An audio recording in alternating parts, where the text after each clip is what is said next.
আসসালামু আলাইকুম। আমি Taslim Hossain Rakin, Daffodil institute of Engineering টেকনোলজির মেকানিক্যাল ৩য় বর্ষের স্টুডেন্ট। আমি বর্তমানে আছি চায়নার সিএস ইউনিভার্সিটিতে। চায়না বাংলাদেশ ইউথ লিডারশিপ প্রোগ্রামে অংশগ্রহণ করার জন্য এসেছি। ওরিয়েন্টেশনে আমাদের ক্যাম্পিংয়ে কি করা হবে তা বুঝিয়ে দেওয়া হয়। দেন আমাদের ইনডোর গেম অ্যাক্টিভিটি হয়। দেন আমরা দুপুরে লাঞ্চ করে আমরা চলে যাই ওদের লাইব্রেরিতে। ওদের লাইব্রেরিটি ১৪ তলা বিশিষ্ট। এরপর আমরা তাদের ফ্রেঞ্চ গার্ডেন এবং চাইনিজ গার্ডেন ভিজিট করি।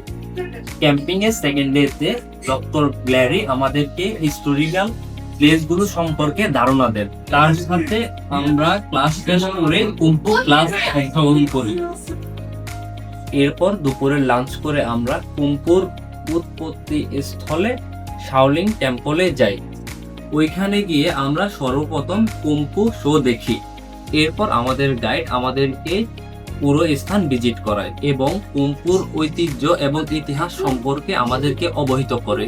ক্যাম্পিং এর ৩য় দিনে আমরা জেনটেং শহরে ভিজিটে বের হই। তাদের পুরো শহরটা আমরা এক্সপ্লোর করি এবং তাদের পুরো শহরটা এই প্রাকৃতিক সৌন্দর্য দেখে আমরা মুগ্ধ হই।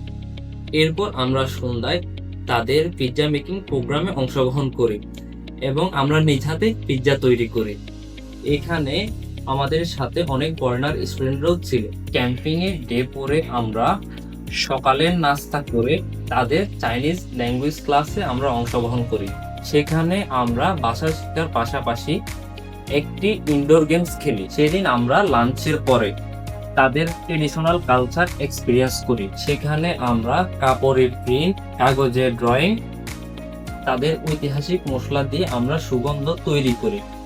সর্বশেষ ওই দিন আমরা রাতে ডিনার হিসাবে ডাম্পলিং নিজ হাতে বানিয়েছি। এই সুন্দর অভিজ্ঞতা এবং স্মৃতির জন্য ধন্যবাদ জানাই daffodil institute of engineering and technology ও সিএস ইউনিভার্সিটি থেকে।